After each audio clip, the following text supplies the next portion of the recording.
Jangan sekali-kali meninggalkan sejarah.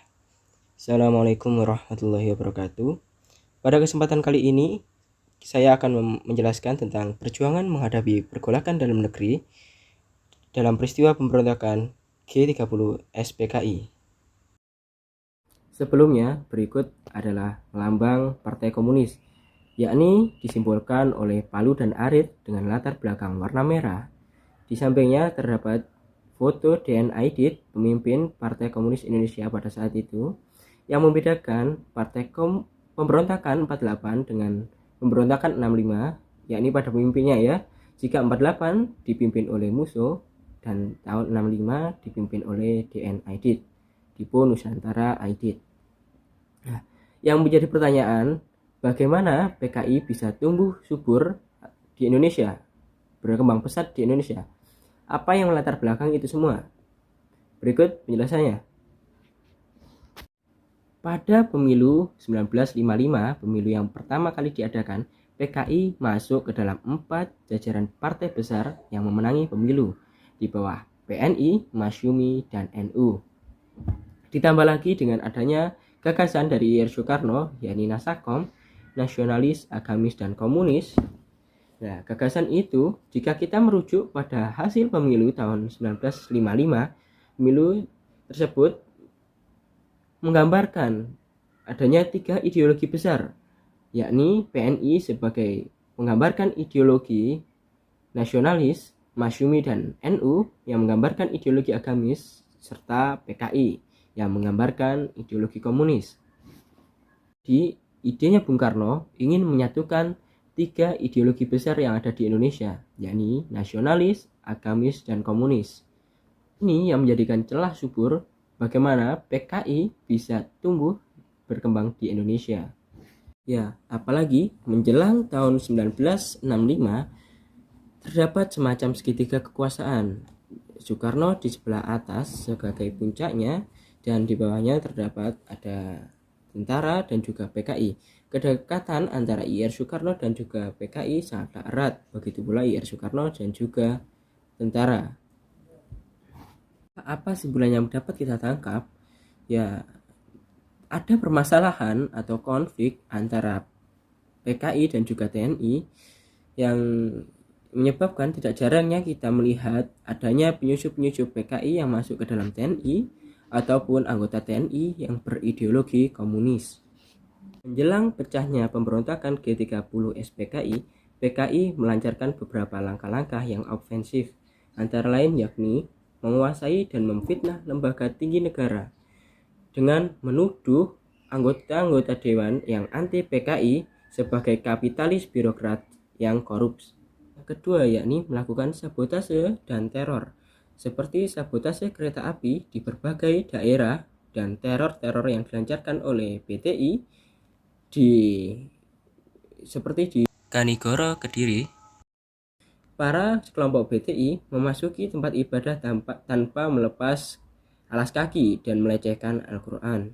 Yang ketiga yakni melakukan aksi sepihak sengketa tanah, seperti pada peristiwa Bandar Beci di Sumatera Utara.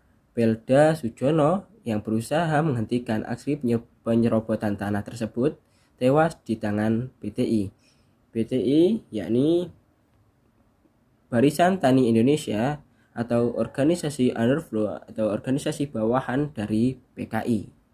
Keempat yakni menarik simpati masyarakat dengan menyebarkan propaganda komunis. Yang kelima yakni penyebaran isu Dewan Jenderal. Apakah ada yang tahu apa itu penyebaran isu Dewan Jenderal?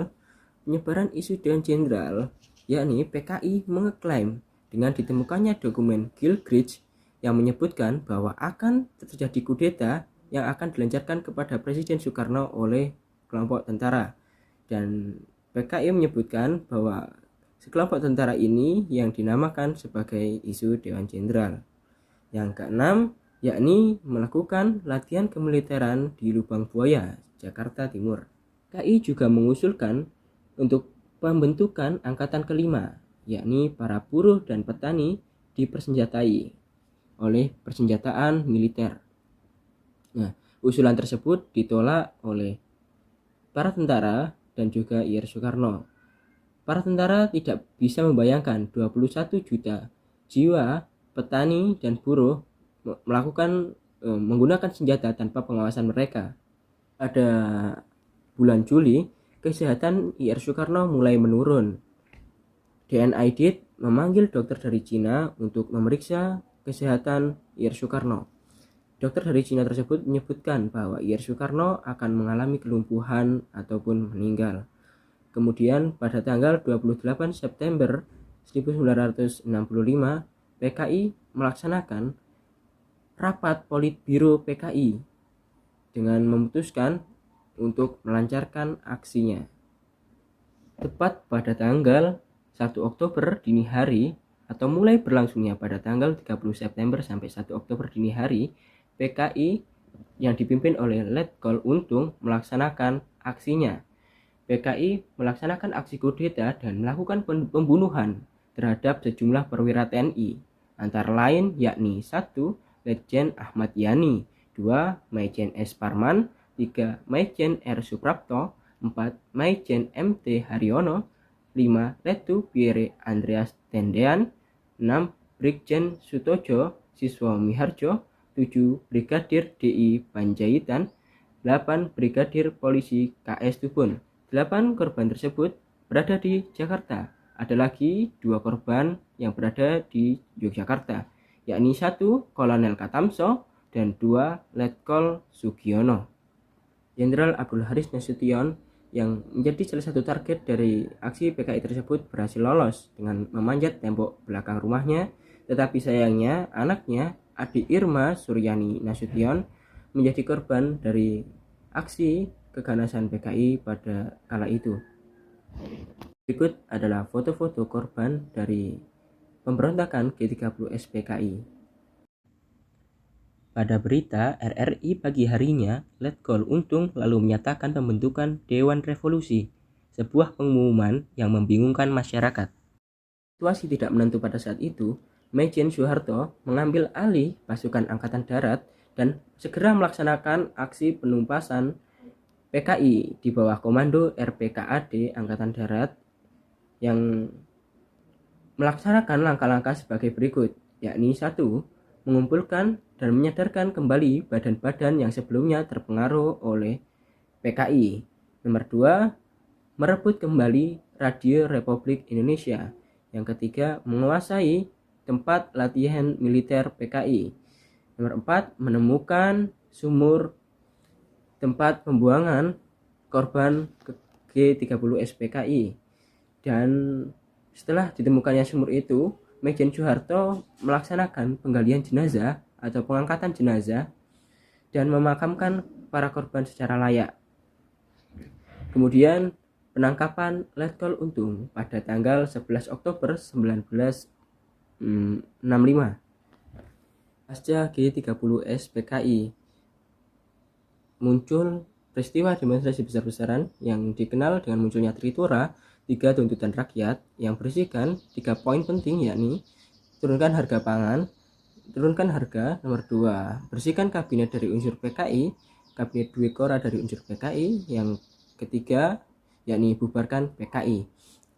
Ada lagi pada tanggal 12 Maret 1966, Soeharto menyatakan bahwa PKI dan ormas-ormasnya merupakan sebagai organisasi terlarang. Yang ketiga, pada 18 Maret 1966, penahanan para menteri yang dianggap terlibat dalam peristiwa G30S PKI.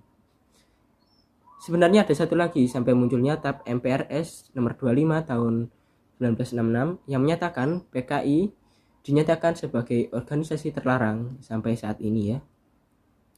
Berikut tadi adalah penjelasan mengenai pemberontakan G30S PKI yang dapat saya sampaikan. Kurang lebihnya saya mohon maaf dan saya ucapkan terima kasih karena telah menonton video ini.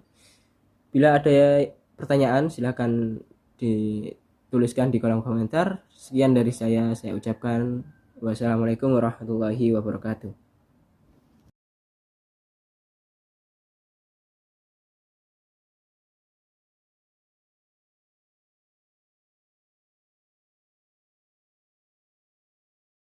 mau ngucapin banyak-banyak terima kasih sama Allah.